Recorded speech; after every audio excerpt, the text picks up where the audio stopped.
안녕하십니까. 박시영 없는 박시영 TV. 오늘은 고현준의 인물 인터뷰가 진행되는 날입니다. 고현준의 인물 인터뷰, 우리 줄여서 지금 고인물이라고 얘기하고 있는데 많은 분들이 이제 저 보러 오시지는 않고요. 이 시간에 초대되는 우리 초대 손님들 보러 많은 분들이 오시죠. 오늘 함께 하실 분 바로 소개해드리고 시작하겠습니다. 오늘은 전우용 교수님 모셨습니다. 어서 오십시오. 네, 안녕하세요. 네, 반갑습니다, 교수님.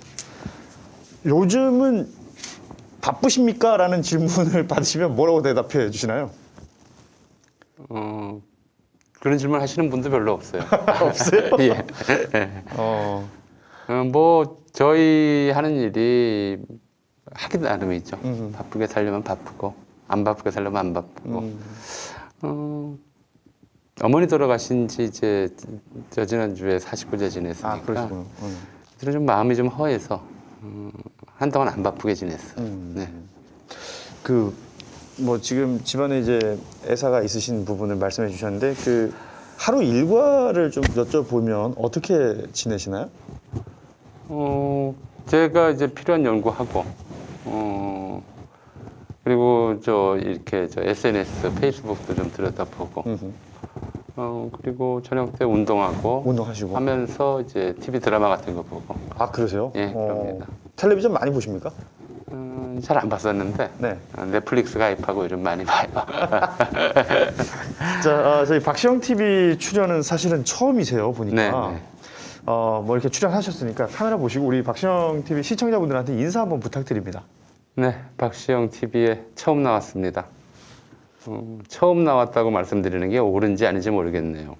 또 나와야 처음이 되는 것이고 또 안 나오면 그냥 이걸로 끝이 되는 거겠죠. 아하. 예, 이제 전우용입니다. 아이고, 첫 출연이시라는 건 이제 분명히 저희가 또 모실 겁니다. 항상 모시고 싶었는데 이게 마땅한 코너가 없다라는 저희 제작진들끼리 얘기를 하다가 인물 인터뷰인데 안 모실 이유는 없겠다 라고 해서 연락을 드렸고 또 흔쾌히 응해주셔서 진심으로 고맙고요. 뭐 넷플릭스 얘기를 해주셨는데 혹시 유튜브 채널들은 시청을 많이 하시는 편이세요? 거의 안 봅니다. 거의 안 보세요? 제가 나오는 프로그램도 안 봅니다. 이유가 있으십니까? 한동안은 좀 찾아서 봤었죠. 근데 저 욕하는 얘기들을 하는 유튜버들이 많아진 다음부터는 가족들이 볼까봐 겁나서 안 봅니다. 그러시군요. 네. 하긴 뭐 유튜브라는 공간 자체가 워낙에 여과 없이 뭐 이것저것들 내용들이 많으니까 그럴 수 있겠군요. 가족들 생각하면 그럴 수 있겠습니다. 네. 저는 아직 뭐 그렇게까지 욕을 먹지는 않았어. 제가 욕을 참 여러 사람들한테 많이 먹는 그런 사람이 돼가지고 무서워요. 가족들이 볼까봐. 그러네요. 네. 하긴 워낙에 또 전방위로 전방위는 아니었는데 시간수를 보면 그랬던 것 같아요. 그러니까 한 이제 이명박 정권 때부터 한 2008년 9년경부터 제가 SNS 그때 뭐 SNS가 막 시작할 때니까. 그렇죠. 처음에는 이제 일베 같은 무리들이 아주 필연적인 욕설을 거부했었고, 그다음에 이제 박사모. 세 번째로 저를 심하게 이제 조리돌림이라고 하죠. 그룹은 당시 한 4, 5년 됐어요 벌써. 메갈리아 워마드 그룹. 이게 참 저를 이제 심하게 욕을 했었고. 그 다음에는 이제 이재명 지사 욕하는 그룹들이 있었어요. 그래요. 예. 새칭 뭐라고 하는 점. 예. 그런데 또 저를 굉장히 이제 욕을 하더니, 이제 최근 일이라고 그래야 될까요? 이제 근자에도 이제 박원순 시장 좀 추모했다고 또 욕을 많이 먹었었고. 그러네요. 예. 그렇죠. 그러다 보니까 이제 이래저래 욕 많이 먹는 일이 되어버렸죠. 아니 그다음에 제일 심하게 욕한 그룹은 아무리 그래도 최근에 이제 조국 교수 싫어하는 사람들. 예. 아니 그러니까 이게 욕하는 사람들 논리나 근거를 보면 너무 밑도 끝도 없어가지고. 아니요, 그렇게 논리나 근거를 대면 욕을 안 해요. 그걸 댈 수 있으면. 그걸 댈 수 없으니까 욕을 하죠. 그렇죠. 그렇지. 논리나 근거가 있으면 욕이라기보다는 뭐 토론이 가능하겠죠. 설득이나 토론이 되죠. 근데 그게 안 되니까 이제 다짜고짜 험한 욕을 하거나 말도 안 되는 비방을 하거나 그렇게 되는 거죠. 안 보시는 게 왜 그러신지 알 것 같습니다. 자, 오늘 고인물 우리 전호영 교수님과 함께 시간을 보낼 텐데, 그거 진행하기 전에 저희가 짧게 광고를 하나 하고 가야겠어요? 자, 오늘 여러분께 해드릴 광고, 지난 몇 시간 동안 전해드린 바가 있었습니다. 전남 완도에서 올라온 전복인데요. 그냥 일반 활전복이 아니라 저희가 이제 지금 소개해드리고 있는 건 반건조 전복이에요. 지금 이렇게 제가 들고 있는 게 전복 한 마리를 반건조했을 때 나오는 사이즈고, 요 패키지 안에 이렇게 보면은 반건조되어 있는 전복, 그러니까 통말이에요. 껍데기만 지금 제거해가지고 내장까지 동시에 반건조한 이 반건조 전복인데, 뭐 전복이 가지고 있는 영양소는 모두 다 갖고 있는 거죠. 반건조했기 때문에 부피가 줄어들었고, 그 특유의 감칠맛은 더 살았다라는 평가들이 있습니다. 일단 뭐 전복이 몸에 좋다는 건 다들 아실 테고, 맛도 있고요. 뭐 영양간식, 술안주 이런 표현 많이 합니다. 제가 봤을 때는 영양간식은 잘 모르겠고 술안주로는 훌륭해요.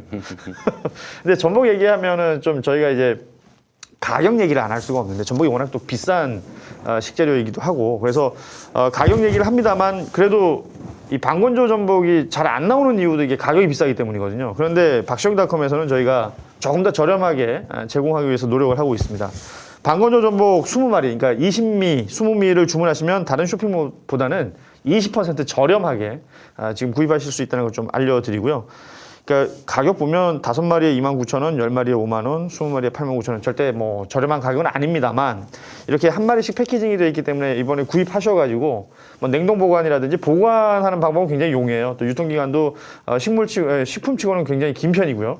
그러니까 여러분이 좀 필요하시면 좀 넉넉하게 구입하신 다음에 보관을 오래 하시면서 드셔도 좋을 것 같다. 이게 그냥 여기서 바로 뜯어 먹으면 이게 좀 짭짤하거든요. 다음에 뭐 이런 거 줄 때 우리 제작진이 뭐 맥주라도 한 병 갖다 놓고 주셨으면 좋겠다. 뭐 그런 생각을 한번 해봅니다. 자, 요리의 바다에서 나온 반건조 전복 오늘 저희가 광고해 드렸고요. 많은 분들의 이제 좀 구입이 함께 이어졌으면 좋겠다라는 바람을 전하면서 광고는 이쯤 하고, 날씨가 더워지니까 뭐 보양식 이런 거 하실 때 전복 활용하시면 좋을 것 같습니다. 자, 전호영 교수님과의 시간, 본격적인 이야기를 좀 나눠보도록 하죠. 혹시 교수님 백신 맞으셨습니까? 아니요, 아직 못 맞았습니다. 아직. 그게 빨리 맞았으면 좋겠는데, 저도 그 자녀 백신을 계속 공략하고 있는데 잘 안 되더라고요. 아무튼 우리 교수님도 빨리 백신 맞으시고, 좀 뭐랄까, 이 마스크 벗고 방송하는 날이 좀 빨리 왔으면 좋겠거든요, 저는. 그 백신 얘기를 하자면, 초창기 이 백신 얘기 나올 때 그 보수 언론들 중심으로 우리 그 방역 당국, 우리 정부의 이 백신 정책 굉장히 잘못됐다라는 비판 기사들이 엄청 많았었는데, 그 조선일보에서 어느 날 갑자기 일면에 우리도 백신 맞읍시다 하고 그 기사 보셨죠? 네, 봤습니다. 그런 어떤 태세 전환 이런 걸 어떻게 보셨습니까? 다른 분이 분석을 해놓으셨더라고요. 네. 그러니까 조선일보의 기사들은 신문 기사로 보시면 안 되고, 중에 좀 정치적 그 프로세스에 대한, 정치적 어젠다에 대한 선점, 정치적 어젠다에 대한 기획으로 좀 봐야 될 것 같아요. 거의 모든 기사가 그렇더라고요. 수십 년 동안 지켜본 결과에 따르면. 어떤 기사가 일면에 등장할 때 분명히 그 뒤에 숨겨져 있는 속내가 있다. 그렇죠. 네. 뭐 그렇게 훈련을 받은 것 같아요. 네. 그곳에서는. 그러니까 이제 속 없는 진실 보도는 없다.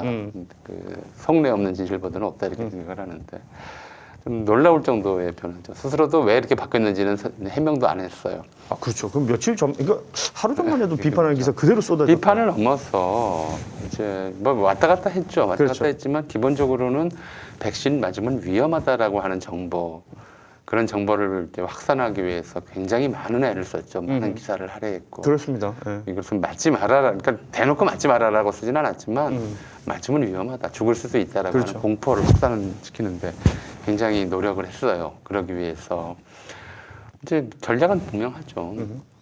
사실은 우리가 지난 이제 지선, 또 그 전에 4월 총선 여러 가지로 분석을 하지만, 선거는 심리거든요. 네. 저는 그렇게 봐요. 예. 그래서 부동산 이슈니 무슨 뭐 조국 장관 이슈니 별별 이슈들을 가지고 다 분석들을 하지만, 이제 지난 4월에는 2월까지만 해도 굉장히 사람들 분위기가 안 좋았어요.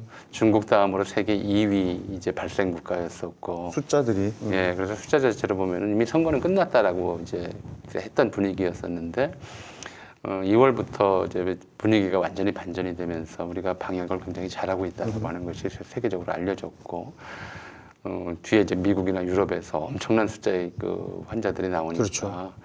이런 위기 상황에서 이렇게 잘하고 있으면은 이걸 상줘야 되겠다라는 것이 4월 총선의 180석 그렇죠. 예. 나타났다고 좀 봐요.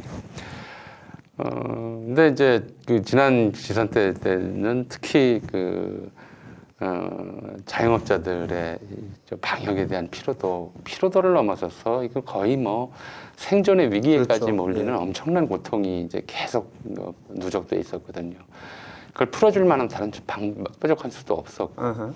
굳이 뾰족한 수가 있다면 전 국민 보편 지급 같은 것들이 재난지원금. 그나마 좀 나은 방도였는데 그걸 이제 계속 거부를 하다 보니까 그 피로도 그 짜증이 그 스트레스가 표로 이제 발산된 경우가 컸어요. 그래서 조선일보 그걸 노린 거라고 저는 생각을 해요.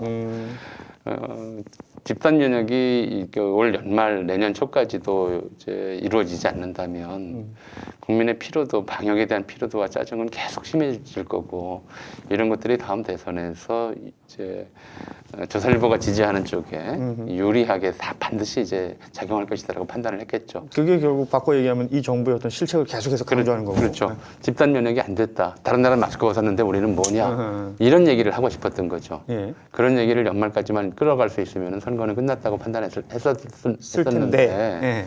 그래서 이게 백신이 이제 생산된 초기만 해도 우리가 백신 접종률 세계 하위권이었잖아요. 그렇습니다. 예. 다른 나라보다 늦게 시작했고요. 그러니까 이거 잘만 이용하면은 이제 되겠다 싶었던 건데 백신 접종 속도를 보니까 도저히 11월까지는 안 되겠다라고 판단을 한 것 같아요. 그래서 이대로 가다가는 이제 정말 11월 달쯤에 마스크 벗으면 사람들의 그 해방감이 몇 달은 갈 텐데 이거 불리하다고 판단했겠죠. 그러니까 대선은 3월이고. 예, 그러니까 차라리 한 10월이나 9월쯤에 이제 백신 그 10월 달쯤에 집단 면역을 달성해서 마스크를 벗게 하고 그리고 몇 달 동안에 다른 이슈를 만들어 보자는 식으로 그렇게 좀 전략을 바꾼 것 같아요. 그러니까 전략을 바꿔서 태세 전환이라고 하는 것도 빨리 맞고 이제 백신 모범국이라고 하는 현재 만들어진 이미지에서 벗어나서 또 다른 이제 약점 있는 정부라고 하는 틀을 짜기에는 좀 시간이 필요하니까 한 달이라도 먼저 이제 차라리 한 달이라도 먼저 집단 면역을 달성해서 백신 이슈에서 벗어나고 이제 코로나 이슈에서 벗어나고 다른 이슈를 부각시키려면 시간이 필요하다. 실제로 그럴 것 같아요. 한 그 겨울 휴가를 앞두고 이제 마스크 벗고 해외여행 다시 재개되고 이렇게 됐을 때 사람들이 느끼는 해방감은 또 전혀 다른 완전히 다르겠죠. 문제, 다른 영역으로 이제 진전될 것이 분명하기 때문에 뭐 그런 정도의 이제 그 타임 테이블, 시간표 계산하고요. 책략을 짜는 건 선수들이잖아요. 그러니까 그래서 전환했을 거라고 저는 봐요. 이게 저는 그 일면 기사가 나왔던 조선일보 일면 기사가 나왔던 날 조선일보 사설 뭐 혹은 칼럼 이런 부분들을 되게 주목해서 봤었는데 깜짝 놀랐어요. 우리는 언제나 과학을 중시했다고 하는 칼럼 저도 봤어요. 그러니까 기가 차더라고요. 예. 과학이다. 무슨 뭐 다른 거 한 거 없다. 자기들은 정파적으로 백신이 이용되는 걸 원치 않는다. 그렇죠. 근데 거짓말이죠. 누가 그 기사를 보면 너무 눈 가리고 하고 조선일보 독자들의 반응이 재미있어요. 아니 맞지 말라고 그래서 이렇게 밀었는데 이제 또 이게 뭐 하는 짓이냐. 지들은 다 맞았다며. 그러니까요. 뭐 이런 반응을 보인다고 그러더라고요. 그러니까 참 놀랍습니다. 예. 그런 상황들을. 이게 뭐 지금 뭐 조선일보 이야기로 시작을 했습니다만 어떤 사회적인 현상이나 뭐 어떤 이슈가 있을 때 보면 우리 교수님 페이스북을 저는 찾아다녀요. 우리 교수님은 뭐라고 이 부분을 해석하셨을까?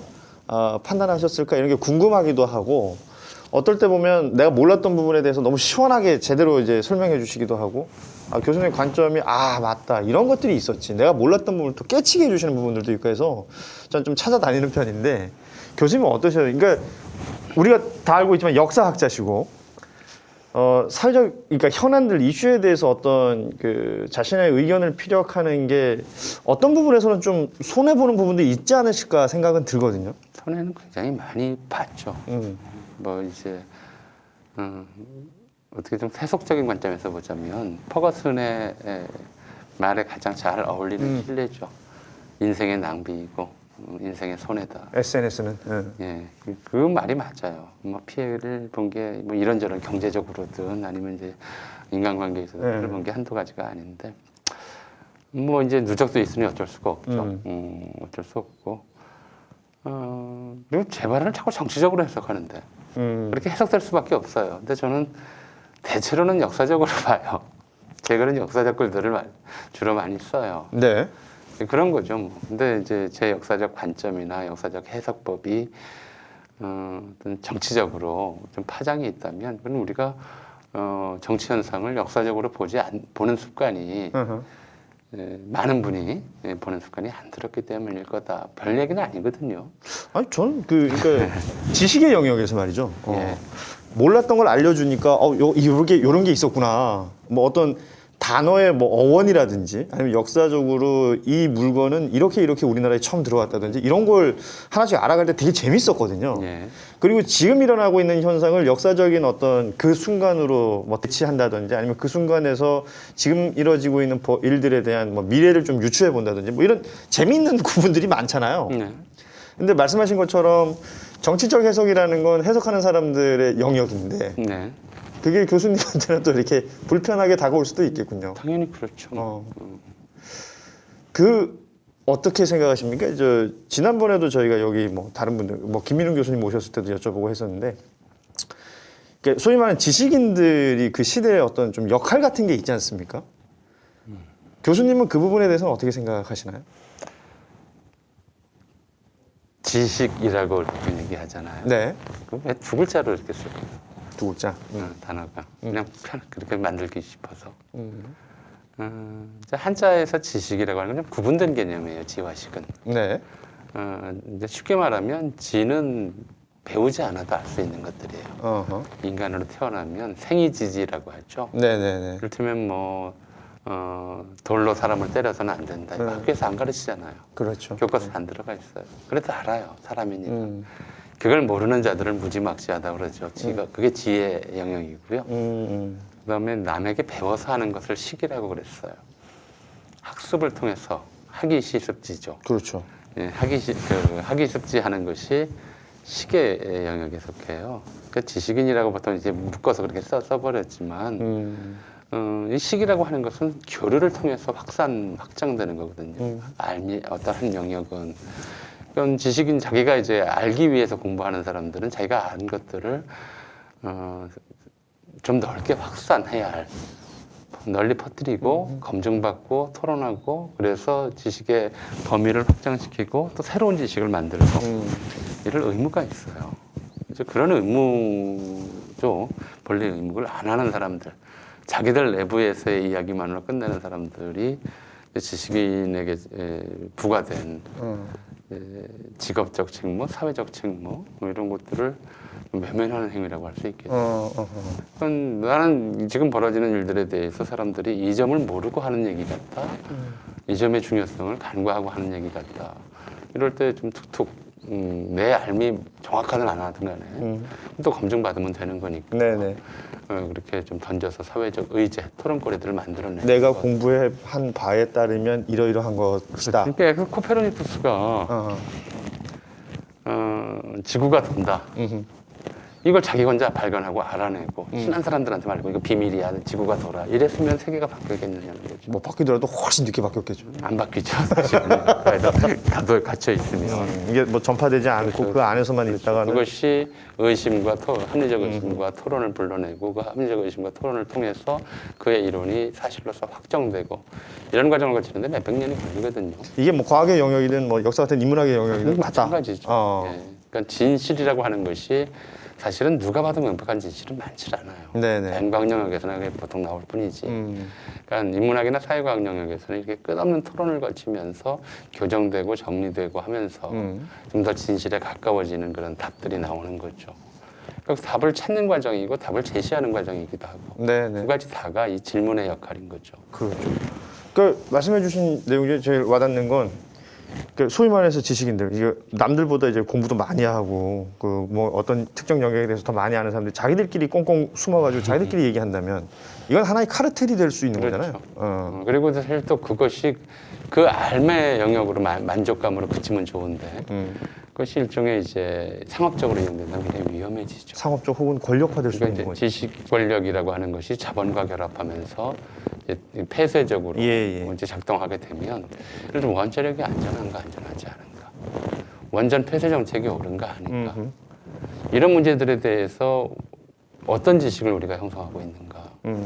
일반인들이 그 점에 대해서 전문적으로 알 길이 없다고 해서 포기하고 원자력 전문가들이 그 원자력 자본과 어디랑 결탁이 되면 전문가들이 예. 하는 얘기만을 그대로 믿는다면 어떤 얼마나 끔찍한 일이 벌어질 수 있는지 알아야 되거든요. 그러니까 그런 소수들의 이익 때문에 그렇죠. 진짜 대부분의 사람들은 저렇게 많이 배운 사람들이 얘기하는데 저거 맞겠지라고 생각하고 있다가는 우리가 큰 피해를 입었던 경험도 있고. 그 4대강만 하더라도 그렇죠. 그렇죠. 당시에 무슨 수자원 학회니 온갖 지식인들이 다 들고 일어나서 특히 이제 언론 매체가 그런 사람들한테만 지면을 인터뷰를 줬죠. 했으니까. 예. 그런 사람들 주장만 실어줬어요. 그렇죠. 예. 이거 위험하다. 이거 생태계 파괴다. 이건 뭐 돈을 들이는 것에 비해서 아무런 효과가 없다. 이런 얘기들은 거의 안 실어줬어요. 맞아요. 그러니까 이제 이게 언론, 재벌 그리고 지식이 결합해서 한 사회를 망가뜨리는 하나의 표본적 사례, 그죠? 자연을 망가뜨리는 이런 일들이 반복되기 때문에 만약에 이제 그때 그런 지식 세계 내에서의 토론이라든가 반론이라고 하는 것이 좀 더 넓게 확산하고 넓게 이제 관심사가 될 수 있었다면. 다른 결과가 나왔을지도 모르죠. 물론 뭐 이명박 정부 특성상 안 하지는 않았겠지만 그때만 해도 그때 그렇게 많은 사람이 찬성하는 일이 되지는 않았을 것 같아요. 예. 자, 이 말씀 듣다 보니까 4대 강의 때 생각하니까 갑자기 울컥하는데. 뭐 사실은 그렇게 한번 잘못 흘러간 역사라는 건 다시 바로잡거나 정상화시키는데 너무나 큰 노력과 비용이 드는 것이고 이런 것들을 우리가 이제 역사적으로 경험도 있고 지금 4대강 얘기도 해주셨고 원전 얘기도 지금 진행되고 있는 수순이죠.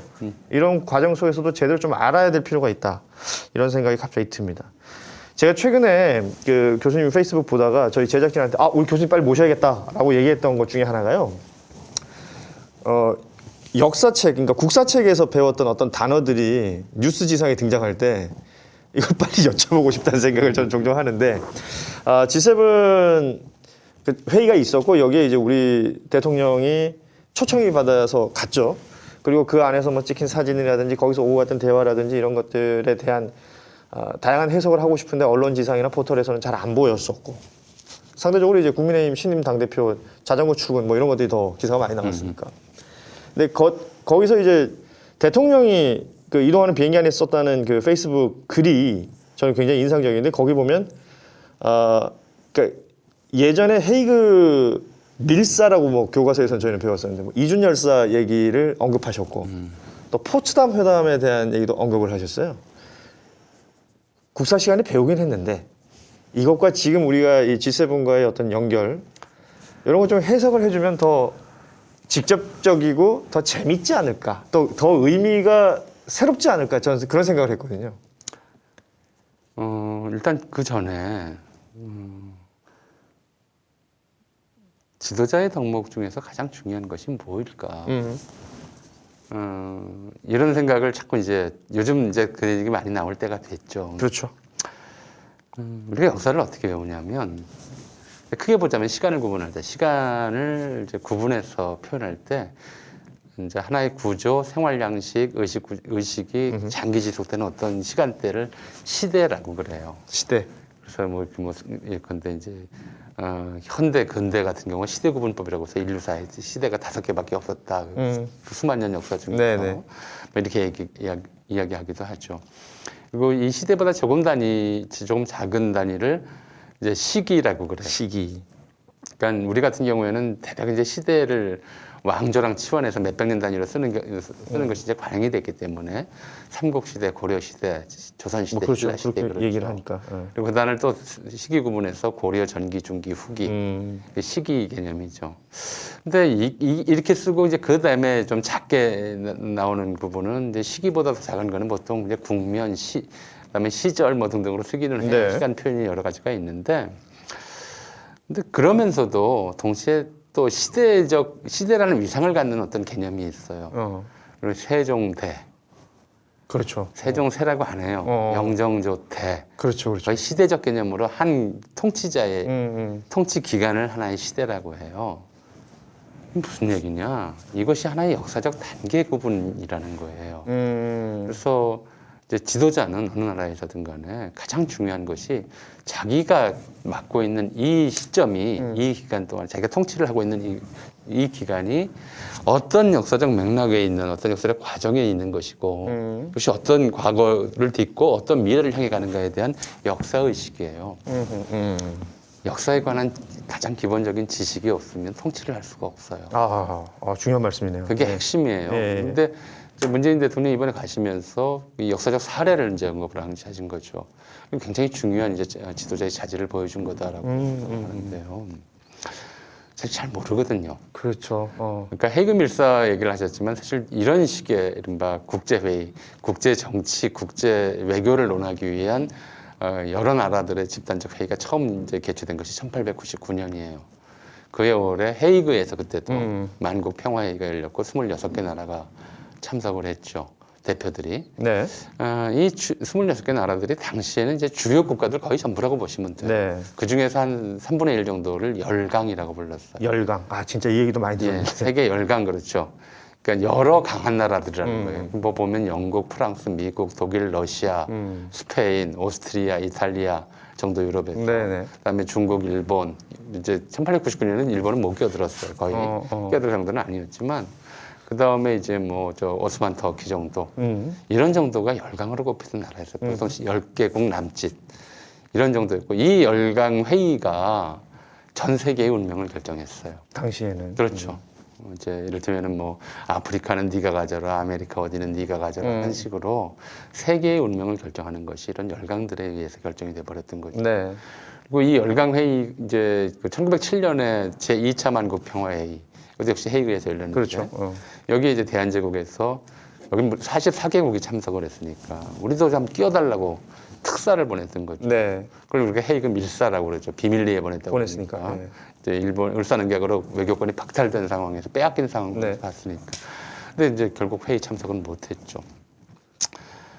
그리고 이제 포츠담 선언 얘기를 하셨지만 그 이후에 바로 식민지가 되었었고 식민지 상태에서 나라를 잃었으니까 어떤 국제회의에도 우리는 대표를 보낼 수가 없었어요. 네. 그러니까 베르사유 강화회의라든가 파리 강화회의, 워싱턴 군축회의 같은데 대한민국 임시정부에서 대표를 보냈지만 김규식 박사 같은 분이 이제 대표를 참석을 했지만 참석하려고 했지만 다 이제 차단되었어요. 네네.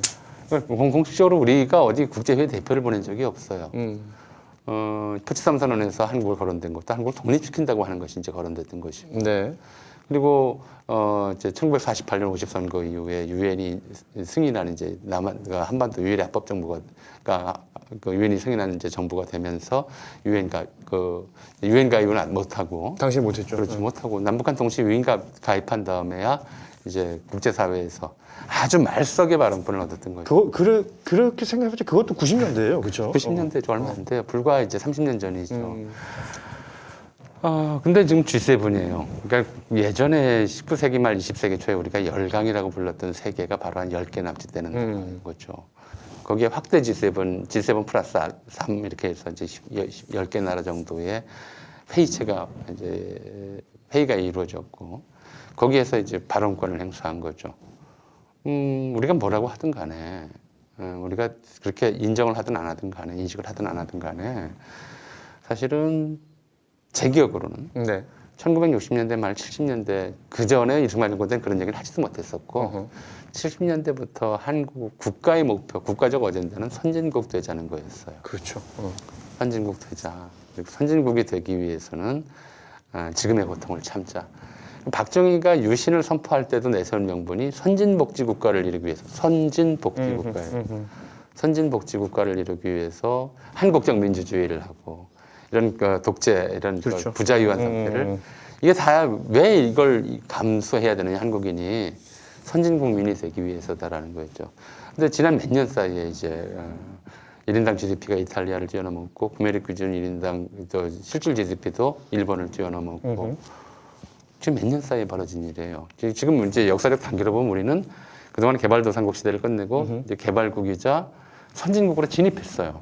그리고 이번 G7은 바로 한국이 선진국이 되었다는 사실을 국제적으로 공인받은 행사예요. 그러니까요. 그럼 이제 나중에 뭐 몇십 년 후에든 몇 년 후에든 간에 역사 교과를 쓰면 이건 이제 수십 년간 한국 사회, 한국 국가 어젠더였던 선진국화가 달성된 역사적 사건으로 기록되어 마땅한 일이죠. 이거는 뭐 우리가 선진국이라고 주장해서 되는 게 아니라 국제사회의 어떤 인증이니까. 이게 공인이죠. 예. 그 사진 자체가 G7 이제 확대 정상회담 사진 자체가 이제 21세기 선진국 리스트와 같아요. 그것을 우리 언론들이 극구 부정하고 있어요. 아니, 언론이 극구 부정하는 것 정도가 아니라 이거 그러니까 부정이죠. 그러니까 아예 언급 자체의 양이 너무나 적고. 그러니까 언론이 우리가 지금 어떤 역사적 과정을 거치고 있는지에 대한 관심이 없거나 지식이 없거나 그런 상태. 아니면 왜곡하려고 애써 노력하거나. 애쓰거나. 이제 왜냐하면 저는 그 생각이 들어요. G20을 우리나라에서 개최한 적이 있었죠. 예. 이명박 정부 때. 그때의 언론들의 태도라는 게 있었거든요. 뭐 경제 효과는 몇백 조고. 40조. 제가 기억해요. 그리고 뭐 어떤 정상이 오면 뭐 그 의전은 어떻게 진짜 시시콜콜한 것까지 다 언론에서 그럼 나왔었거든요. 이명박 정권 때 G20 서울 개최를 하면서 경제 효과 40조라고 네. 국책 연구기관에서 보고서를 냈고 모든 언론이 대서특필했죠. 그러니까요. 근데 그거와 지금 이제 그 전 세계를 이끄는 10개 이른바 서방 자본주의 국가죠. 10개 나라라고 하는 이제 이런 이미지하고 이것이 갖는 이제 이른바 상징 자본, 부가가치, 경제적 효과 이건 얼마일지 아무도 분석 안 해줬어요. 그러니까 그런 기사 못 봤거든요. 아니, 이렇게 되면 유럽 시장이나 전 세계에서 한국의 브랜드 가치 얼마나 올라갈까? 네. 일단 BTS가 얼마나 버느냐는 열심히 이제 그건 뭐 노다지 나오죠. 얼마든지 나오는데 이런 이제 한국의 이른바 올라간 국가위상, 특히 방역 성공이 가져온 국가위상의 재고라고 하는 것에 대해서는 이걸 경제적 가치로 환산하는 언론사를 본 적이 없어요. 국책연구기관이 이걸 대놓고 내세우지도 않고. 그러니까. 근데 우리는 지금 하나의 좀 굉장히 중요한 역사적 전환점에 좀 도달해 있다고 저는 생각을 해요. 근데 목표를 이뤘어요. 60, 70년대부터 계속 목매달아 왔던 그놈의 선진하던. 예. 이제 우리 선진국에 누가 다른 나라 어디서 이걸 부정할 수가 없어요. 지금 당세에서는. 예. 아니 경제 규모 세계 10위고 1인당 소득 세계 7위, 7, 8위권이에요. 네. 이제 뭐 저 작은 나라들 빼고는 베네룩스 3국이라든가 스칸디나비아 3국 같이 인구 1,000만도 안 되는 나라를 빼면은 세계 10위권 이내예요. 군사력 세계 6위고 대학 진학률 세계 2위예요. 이런 나라가 선진국이 아니라 그러면 어느 나라가 선진국이 될 수 있겠어요? 그러니까 외국에서 그렇게 평가하는데 그렇죠. 우리 스스로들은 우리 언론들은 그렇게 왜 우리 선진국이라고 하는 목표 달성 시점이 민주정부에서 이루어졌나 이게 이제 못마땅한 거죠. 이게 2021년이라 문제가 아니라 예. 지금 만약에 박근혜 정부 때 이런 수치가 나왔다 그러면 난리가 났겠죠. 어허. 그죠? 경제성 그 언론들의 이해관계하고도 바로 연결이 그렇죠. 되는 거네요. 예. 이게 이제 뭐 뒤에 다시 말씀드리겠습니다만 이런 것들 때문에 보도량이나 보도 이제 그 태도가 이렇게 나타나고 있는 것이라고 생각이 드는데. 그러니까 왜 하필이네 그들 입장에서 봤을 때는. 그러거나 말거나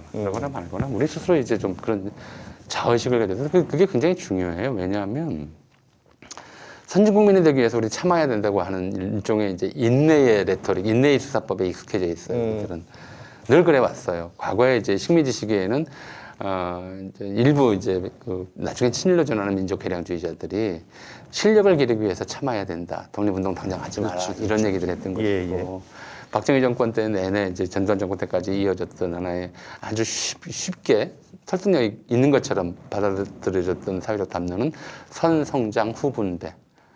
분배는 지금 하면 안 된다. 성장이 먼저다. 빨리 선진국이 되고 그 다음에 분배하자였어요. 근데 선진국이 됐다면 이제 선성장 후분배론이 들어갈 수가 없죠. 그렇죠.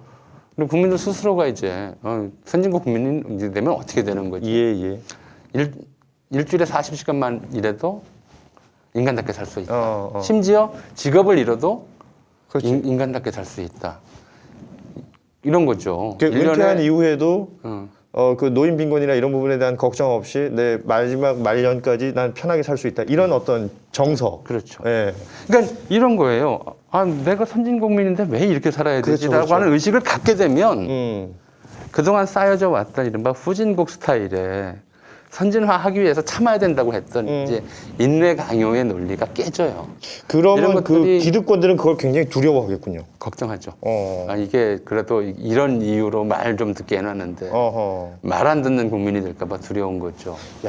두려울 수 있기 때문에 우리가 선진국에 진입했다는 얘기를 계속 아끼려고 안 하려고 하는 거예요. 아직도 배가 고프다는 얘기를 하면서 아직도 성장이 급하다는 얘기를 하면서 늘 이제 두려움의 공포 마케팅을 하는 거죠. 근데 사람들이 선진국민이라는 자부심을 갖고 선진국민으로서의 자각하게 되면 스스로 자기의 권리의식도 당연히 확충될 거라고 저는 봐요. 이게 이게 너무 제가 비하기 심한 건지 모르겠지만 이거는 국민들을 계속해서 그 어떤 공무원의 말처럼 개돼지로 놔두고자 하는 그들의 이제 일종의 담론 기획이죠. 이야기 기획인 거죠. 그렇게 봐야 될 거예요. 그래서 뭐라고 그러든 간에 우리 스스로 이제 선진국민이다. 그리고 선진국민답게 품위 있게 좀 살자.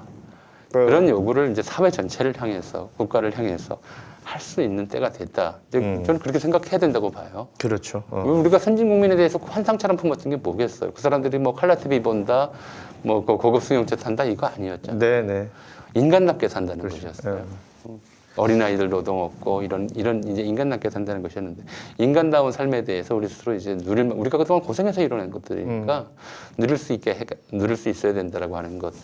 그건 이제 시민 한 사람 한 사람의 권리의식 확장이라고 하는 것이 선진국 선언의 이제 실질적인 효과일 거예요. 그러니까 그걸 막으려는 시도가 좀 있기 때문에 네. 좀 우리 스스로 이제 선진국민은 자부심을 가져야 된다. 이게 오만이 아니죠. 오만이나 그렇죠. 자만이 네. 아니라 자각이고 자부심이고 자기 권리, 인간적 권리에 대한 이제 재인식. 네. 이게 이제 지금 시점에서 필요한 역사적 과제이고 이 역사적 과제를 제대로 인지하는 이제 정치가 지도자가 있어야 되는 시점이다. 그렇습니다. 네.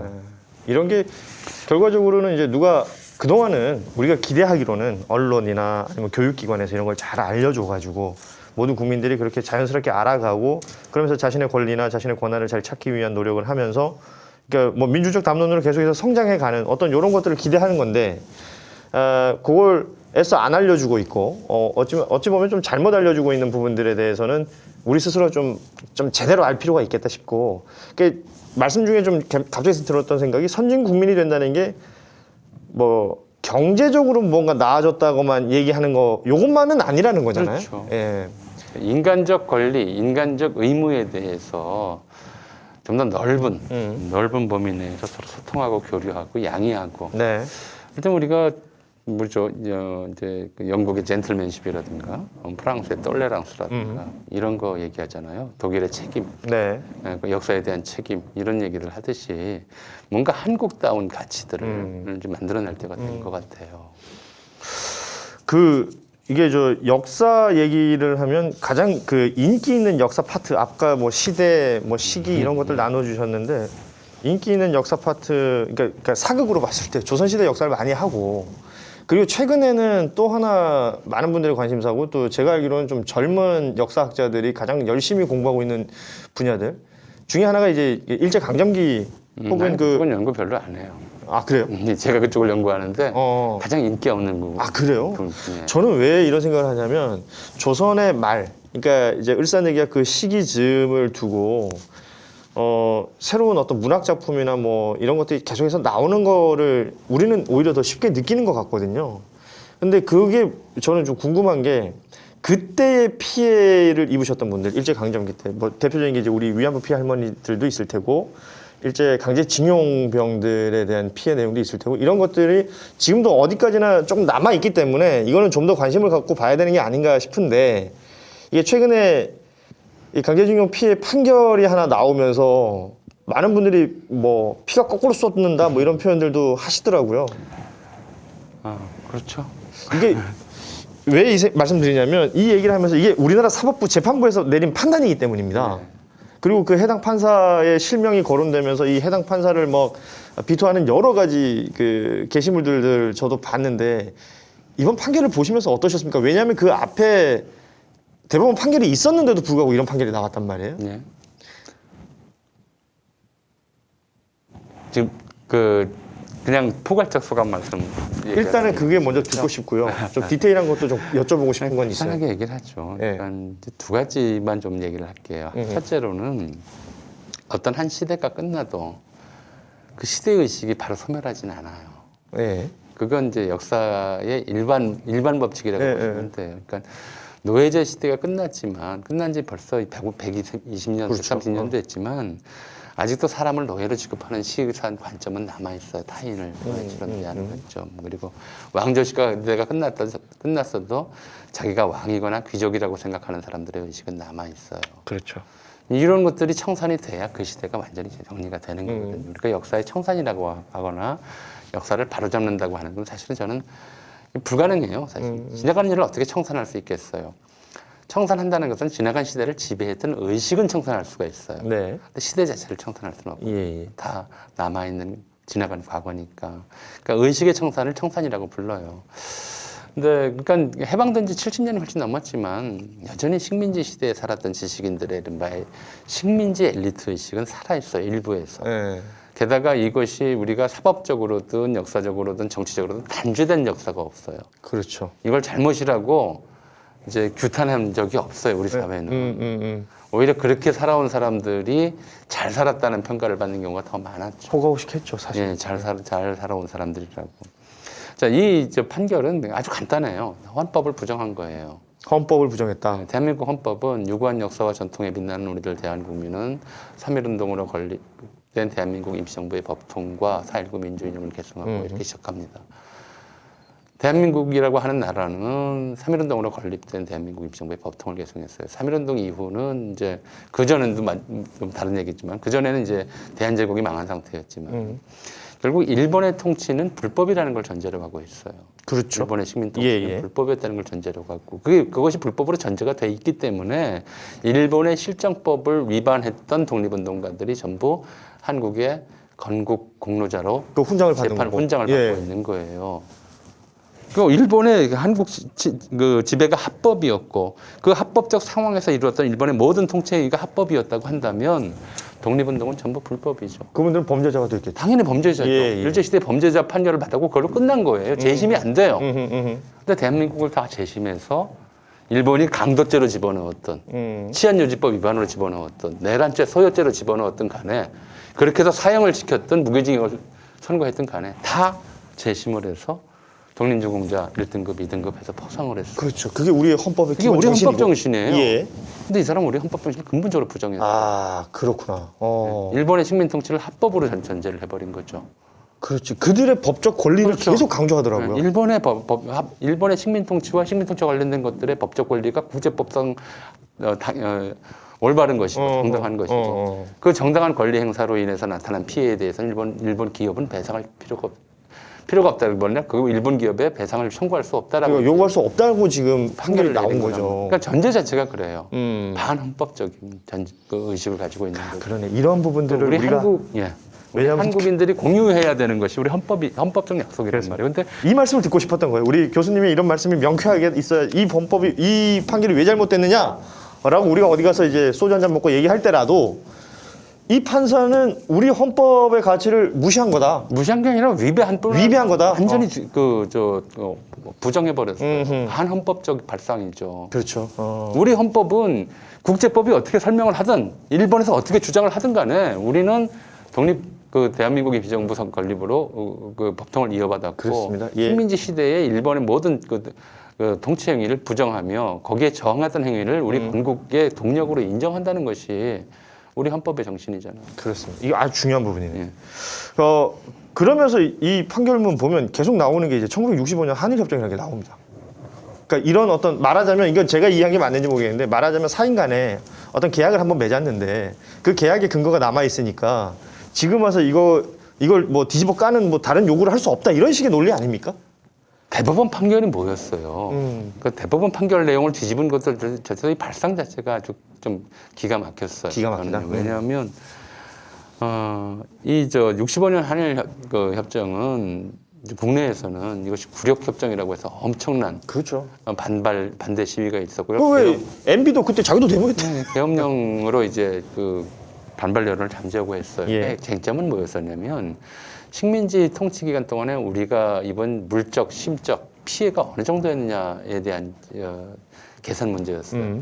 이승만 정권 때도 사실은 이 문제로 계속 여러 차례 협상이 있었단 말이에요. 이게 박정희 군사 정권이 처음 한 게 아니에요. 네. 이승만 정권 때도 여러 차례 있었고 최소로 잡은 것이 20억 달러였어요. 최소로 잡은 것이 네. 일본의 이제 자원 수탈, 또 이제 자산 수탈, 한국인 재산 수탈, 그리고 한국인 노동력 수탈 이런 것들을 하고 문화재 수탈까지 포함해서 최소로 잡은 것이 20억 달러였었고 3, 40억 달러 이런 얘기가 논의되던 상황이었던 거죠. 근데 이제 거기에서 일본은 식민 지배에 대해서 사과도 하지 않았고 불법성을 인정하지도 않았어요. 맞아요. 그런 상태에서 일본에 대해서 이제 돈 메푼의 그 일본과 그 과거의 일본의 한국인 전체에 대한 범죄적 행위를 거기에 면죄부를 준다는 건 용납할 수 없다라고 해서 일단 시위를 했지만 그럼에도 불구하고 군사 정권이 이제 굉장히 돈이 필요해서 자금이 필요해서 체결을 했단 말이에요. 근데 지금 대법원 판결이 전형적이었던 건 뭐냐면 자 그때 정권이 체결을 했어요. 근데 피해는 개인들이 봤어요. 네. 개인이 입은 피해를 정권이 어느 정도까지 대응할 수 있느냐라는 거죠. 거긴 그걸 대응한다고 써놨는데 예컨대 징용으로 인해서 뭐 이제 그 당시에 막 인적 청구권 자금이나 이런 것들이었어요. 일본 기업에 취직해서 일을 했었는데 월급도 못 받았는데 일본이 망하는 바람에 한 푼도 못 받고 나온 사람들이 있고요. 이제 그 군수 물자에 필요하다고 해서 강제 저축을 시켰어요. 강제 그 통장에다가 돈을 다 넣어놨는데 한 번도 못 잡고 그냥 빈 통장이 됐어요. 채권 사게 했어요. 채권 다 날라가 버렸어요. 이 모든 재산적 피해에 대해서는 청구권 자금 내에서 처리한다는 것이었어요.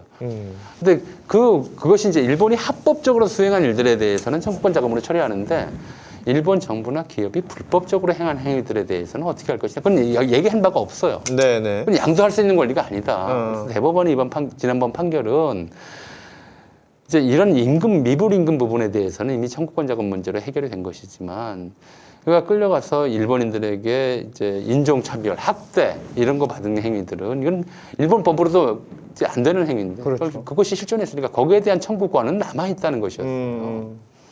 거기에 대한 개인의 청구권은 남아 있다. 피해를 입은 건 개인이니까. 그렇죠. 예. 그리고 국가가 이걸 개인 대신 이제 돈 받아서 그냥 퉁치겠다고 그 당시에 정부가 조약을 65년 한일협정 그런 거고. 예. 그때는 이제 일본이 불법을 인정하지 않은 상태에서 합법적으로 자기들이 했다는 행위들에 대해서는 네네네. 이제 다시 요구할 수가 없어요. 예를 들어서 이제 징용 피해자가 아니라 그 당시 무슨 조선은행이나 식산은행에 근무하던 조선인이 내가 석 달치 월급 못 받았고 일본이 망하는 바람에 석 달치 월급 못 받았는데 그거 지금 몇십 년 지난 동안에 이자까지 계산하면 얼마가 된다. 내놔라. 이건 못 해요. 그건 안 된다. 그건 피해가 있어도 안 하는 거예요. 그렇죠. 그거는 그런 거를 65년대에 털었다는 거죠. 털었죠. 근데 저도 뭐 저희 집안의 어른들 중에 일본에 끌려가서 강제 노역을 당했는데 거기서 17살이 돌아가셨어요. 예. 근데 그나마 저희 그 집의 어르신은 그 어느 병원에서 어떤 병으로 돌아가셨다는 기록이 있더라고요. 그러니까 뭐 이런 분들은 좀 덜한데 그렇지 않은 분들도 많고 그리고 심지어 지금 생존해 계신 분들이 그 피해를 입으신 분들이 우리 그 이춘 어르신인가? 하여튼 그 대법원 전원 판결 나갔던 뭐 판결의 어르신도 있고 그 외에도 아직 생존해 계신 분들이 있습니다. 몇 번 없지만 예. 안 남았지만. 그러니까 이런 것들이 있는데 지금 이번에 이 판사 이름이 김양호인가요? 예. 예. 이 판사가 내린 이 판결은 너무나도 말씀하신 것처럼 헌법의 어떤 기본 정신 자체를 위배하면서 이렇게 내렸는데 이거는 바뀌어야 되는 거죠. 이 상태로 놔둬서는 안 되는 거 아닙니까? 그러니까 지금 2심도 남았고 하니까 상급심에서 판단이 어떻게 될지 모르겠어요. 이렇게 좀 반헌법적이고 몰역사적인 판결을 하는 판사들이 얼마나 많은지 모르니까 지금 뭐 알 수 없으니까. 근데 적어도 지금 시점에서는 그런 건 좀 필요해요. 그러니까 이 판사 탄핵하라고 하는 청와대 청원이 뭐 30만 명이 넘었잖아요. 넘었죠. 예. 근데 넘었지만 삼권 분립 체제 하에서 이걸 뭐 청와대가 그 판사를 탄핵할 수는 없죠. 그럴 사안은 아니라고 좀 보고요. 그건 이제 국민 여론을 보여주는 것이고 사법부 내에서 이 문제에 대해서 스스로 반성문을 써야 된다고 저는 생각을 해요. 사법부 내에서. 사법부 내에서 이건 그 대법원장 명의의 반성문 정도는 나와야 될 거라고 저는 생각을 해요. 예. 경위서든 간에. 이건 왜냐하면 반헌법적일 뿐만 아니라 도대체 이 판결문 자체가 법에 의한 판결문이 아니고 판사의 국제정책 인식론에 따른 판결문이에요. 그렇지 자기 생각이지. 뭐 이렇게 돼서 한일 관계가 훼손되고 한미 동맹에 악영향을 끼친다. 이게 왜 판결문에 들어가야 돼요? 그러니까 어이가 너무 없잖아요. 이 사람이 무슨 외교관은 아니지 않습니까? 본인이? 그러니까요. 예. 이건 판결문에 들어갈 내용이 아니거든요. 법과 양심에 따라 판결하는 것이지 국제정치에 대한 개인적 사견에 따라 판결하는 건 아니란 말이에요. 그렇습니다. 예.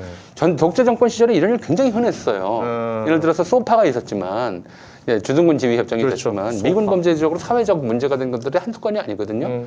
한미 동맹을 생각해서 미군이 실수로 한국인을 뭐 예컨대 DMZ에서 총으로 쏴 죽였더라도 성폭행을 했더라도 근데 재판권이 그쪽에 있으니까 그냥 넘어가는 일들이 많았어요. 넘어가라고 하는 일들이 재판권이 넘겼을 때도. 근데 지금 그런 거 아니잖아요. 그렇습니다. 아닌데 여전히 이제 그런 식의 식민지 원주민 판사 의식을 그대로 가지고 있는 거죠.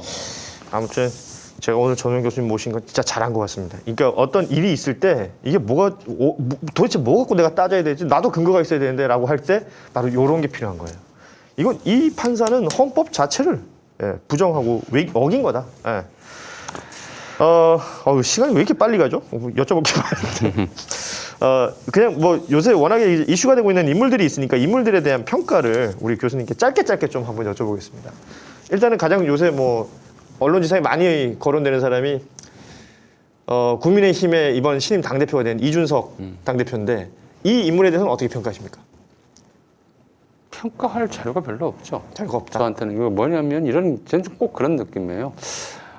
이제 그 축구 영재다라고 그래서 프로팀에서 스카웃을 했는데 경기는 한 번도 안 내보냈어요. 근데 갑자기 감독으로 이제 그럼 이 선수가 축구 어른 프로팀에서 뛰는 걸 한 번도 못 봤는데 경기장에서 뭘 보여준 게 그리고 없는데. 설사 축구를 잘했다 하더라도 감독을 잘하라는 보장은 없는 거거든요.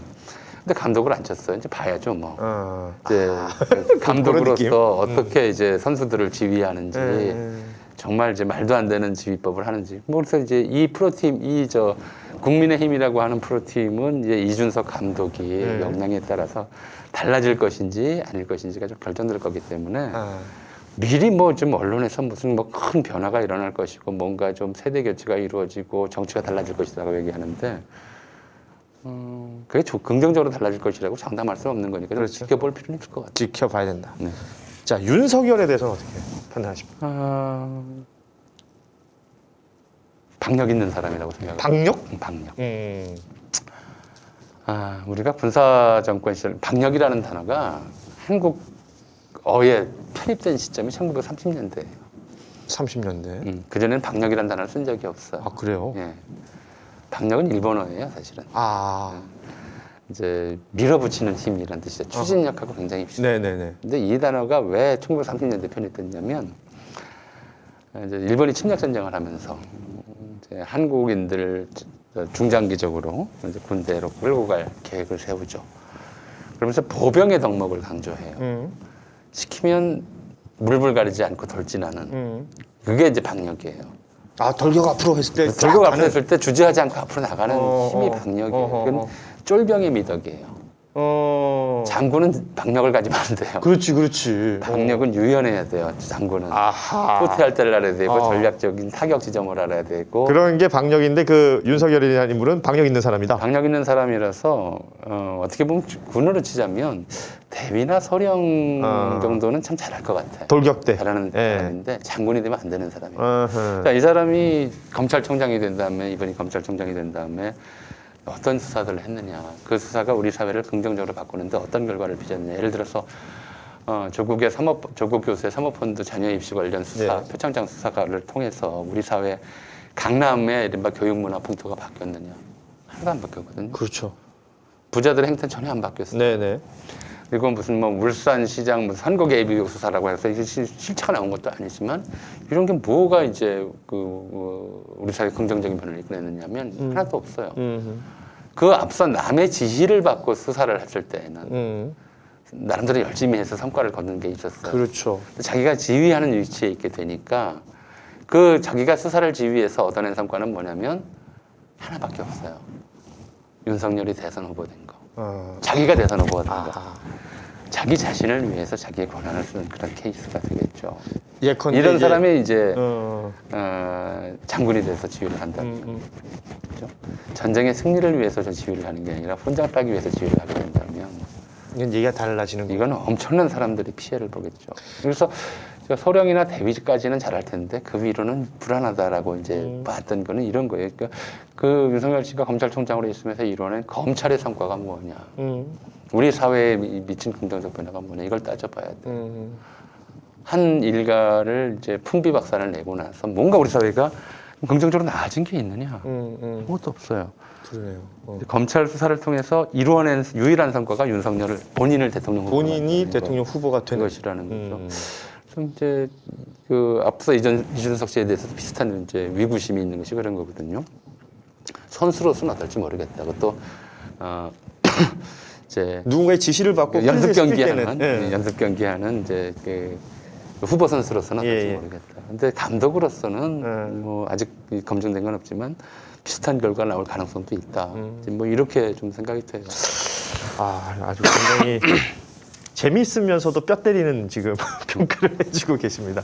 그러니까 옛날에 이제 국정원 댓글 사건이나 이런 걸 할 때 윤석열이라는 검사의 이미지를 많은 분들이 우호적으로 봤었죠. 근데 그때는 본인이 그러니까 누군가의 지시를 받고 수사를 했던 때고. 저거 목표 지점 정해주고 그러니까 저 수사해봐 했을 저기 때 그거. 돌격 앞으로 하면은 진짜 물불 안 가리고 돌격하는 스타일이었어요. 그러니까 쫄병의 미덕인 거죠. 그래서 뭐 그때 뭐 사람에 충성하지 않는다 뭐 이런 말들이 근데 회자되고. 총장이 되고 나서 자기가 저기 공격이라고 했는데 그 공격 지점이라고 하는 것이 과연 우리 사회를 긍정적으로 변화시키는 공격. 어떤 변화가 있었느냐. 그 결과로는 본인이 대선 후보가 됐다. 예. 그러니까 이게 전쟁에 승리하고 자기 부하들을 보호하기 위해서 이렇게 지휘하는 지휘관이 아니라 자기 한 사람 혼자 맞다면 자기 부하들 다 죽어도 좋다 하는 지휘관 스타일에 가깝다라고 느껴졌던 거죠. 네. 오늘 이게 시간 너무 잘 가는데 이게 시간이 너무 아쉽습니다. 그 혹시 교수님 조국의 시간 책 읽으셨나요? 제가 조국 이른바 조국 백서 검찰개혁과 촛불 그렇죠. 시민 총론을 썼어요. 그것 때문에 개인적으로 피해가 이만저만이 아니죠. 완전히 이제 사회적으로 매장되다시피 했어요. 그래서 안 읽었어요. 안 읽으셨어요? 왜냐하면 그때 이제 이미 사실 조국 씨가 겪었던 일들에 대해서 기초조사들을 좀 했었고 뭐 나중에 좀 더 가라앉으면 좀 읽을까 말까 지금 사실 그런 생각이에요. 왜냐하면 뭐 그때 유심히 관찰을 했거든요. 이건 뭐 조국 씨가 겪은 게 아니라 저도 같이 겪은 사건 같이 느껴질 정도니까. 네. 그 이것만 좀 여쭤보고 오늘 마무리할게요. 그러니까 이 책이 나온 타이밍을 두고 그러니까 어떤 정치적인 유불리를 해석하시는 분들이 있지 않습니까? 참 나쁜 사람들이라고 저는 생각을 해요. 참 나쁘다. 나쁘다. 우리 언론이 얼마나 이걸 가지고 해집었어요. 그렇죠. 그러니까 최근 아닌 것지만 조국께서 표현이 그랬을 거예요. 가족의 피에 펜을 찍어서 쓰는 심정이었다. 칼로 해집는 상황이었죠. 저도 저같이 별 볼 일 없는 사람도 유튜브에서 저 욕하는 그런 거 보면 가족들이 볼까 봐 겁나요. 안 보게 되죠. 근데 그 엄청난 이제 그 흑색선전 또 야비한 인신공격 잊지도 않은 사실들 무슨 뭐 조국 딸이 포르쉐 탄다는 등 네네. 조국이 뭐 이제 미모의 여배우와 이상한 관계라는 등 후원 관계라는 등 뭐 조국 부인이 안경을 무슨 뭐 엄청나게 비싼 걸 썼다는 등 이런 식의 가짜뉴스들이 나오면서 도덕적 아주 위선자 인격 파탄자로 몰아갈 때 얼마나 괴로웠겠어요. 그 고통을 그 고통스러운 것들을 지식인답게 욕으로, 항변으로 또는 뭐 이제 누구 참 웃기는 사람이었는데 언론의 보도가 사실이라면 동대구역에서 할복하겠다. 뭐 이런 말을 하는 사람도 있었잖아요. 있었죠. 예. 이런 방식으로 표출하지 않고 이제 자기가 겪은 일들을 굉장히 담담하게 글로 썼어요. 썼고 이제 거기에 대한 이제 수백만 건의 수십만 건의 기사였고 그것이 뭐 유튜브나 이제 다른 언론을 통해서 확대 재생산 걸 따지면 수백만 건이죠. 그렇겠죠. 수백만 건의 조국 공격하는 담론들 속에서 달랑 책 한 권 냈어요. 그 수백만 건으로 조국을 공격할 때 그때 뭐라고 그랬어요? 야, 우리 언론 너무 심하다.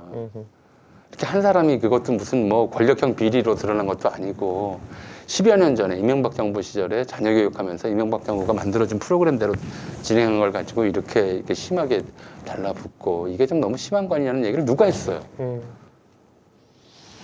근데 그렇게 당한 사람이 자기가 당한 기록을 너무 이제 힘들게 겪었던 이 상황들에 대해서 그냥 기록을 해놓은 거죠. 남겨놓은 거고. 그걸 그냥 책으로 냈을 뿐이에요. 그 책을 자기가 100만 부 팔아주십시오라고 한 것도 아니고 10만 부 팔아주십시오 하고 자기가 팔려고 나를 친 것도 아니에요.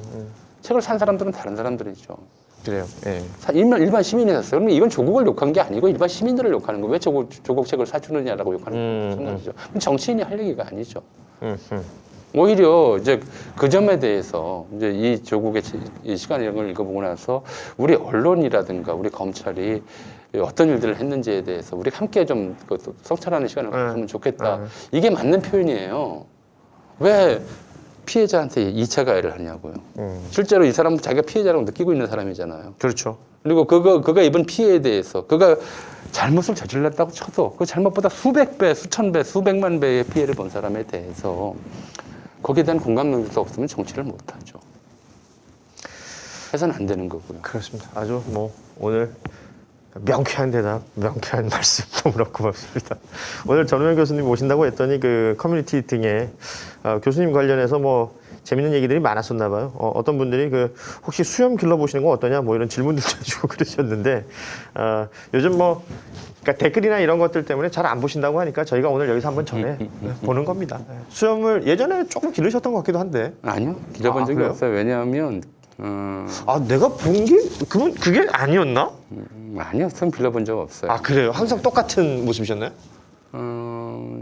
게을러서 며칠 면도를 안 해본 적은 그런 걸 보는 것 며칠 안 해본 적은 있는데 일부러 길러보신 적은 없고. 네, 일부러 길러본 적은 없어요. 뭐 이제 제 처의 이야기로는 당신 수염은 간신 수염이라 안 돼. 저랑 비슷하신가 봐요. 한국 사람들 이렇게 수염이 무성하게 나는 사람 드물죠. 저는 어디 여행 갈 일이 있어서 한 100일 정도 그리고 안 잘라봤더니 제 주변에 수염 기르는 분이 한 분 있어요. 예. 한웅구 선생이 이제 우리 한국 오래전부터 있는데 저는 이제 멋있잖아요. 그 한웅구 선배 만나면 이제 무도사라고 좀 놀려요. 배추도사, 무도사일 때 무도사라고. 뭐 왜 그런지 왜 그분이 이제 그 수염을 기르는지는 모르겠어요. 몇 번 물어봤는데도 그냥 허허 웃고 얘기를 하시는데 드물죠. 수염 기르는 사람이 좀 드문데. 나중에 이거는 한국인과 수염 문화라고 하는 거는 잘 여기서 얘기 못해요.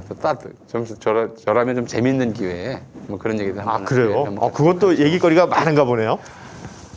많죠. 왜냐하면 이제 그 수염은 지금 이제 요즘처럼 페미니즘이 굉장히 중요한 이제 시대적 조류가 되는 시점에서는 얘기하기 좀 거북스럽긴 한데. 그래요? 수염과 관련된 속담이 있죠. 뭐 귀엽다고 했더니 수염 잡아당긴다도 있고 또 삼국지에서 나오는 가장 훌륭한 인물은 미염공 관우 같은 경우는 수염이 하나의 상징이잖아요. 장비의 탈복성이 수염이라든가.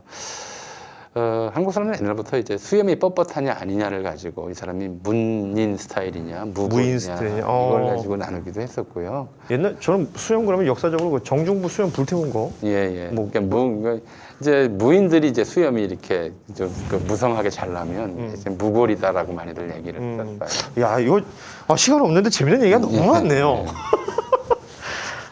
그러면 저희 아예 이렇게 하죠. 다음에 또 나오시는 걸로 하고 앞서 뭐 첫 만남 얘기를 하시면서 얘기해 주셨던 거니까 그때는 더 재밌는 얘기 좀 많이 준비해가지고 제가 원래 재밌는 얘기 많이 알아요. 네. 재밌는 얘기 많이 하는데 재밌는 얘기를 할 기회를 제가 한번 만들겠습니다. 세상이 잘 안 돼. 만들어서 우리 전우영 교수님하고 재밌는 시간을 좀 함께 만들어봤으면 좋겠고 오늘 저희가 이제 함께하는 시간은 요즘에서 마무리를 했으면 하는데 그래도 교수님 뭐 방송 매체가 됐든 유튜버가 됐건 이렇게 출연하시면서 내가 출연한 이후에 이 방송을 듣거나 보는 사람들이 좀 이랬으면 좋겠다라는 기대나 바람은 좀 있으실 것 같은데요. 그런 말씀 좀 듣고 방송 마무리했으면 좋겠습니다. 저는 그거야 이제 뭐 모든 메시지는 모든 담론 이야기는 수용자가 해석하는 거예요. 이야기는 제 입에서 떠난 순간 이제 그 다른 사람의 해석 대상이 돼 버리는 거예요. 네네. 그래서 바라고 말고 할 게 없어요. 그러니까 오해하지 말고 들어주십시오 하는 것처럼 사실 쓸데없는 말 없어요. 저는 그래서 오해하셔도 좋다.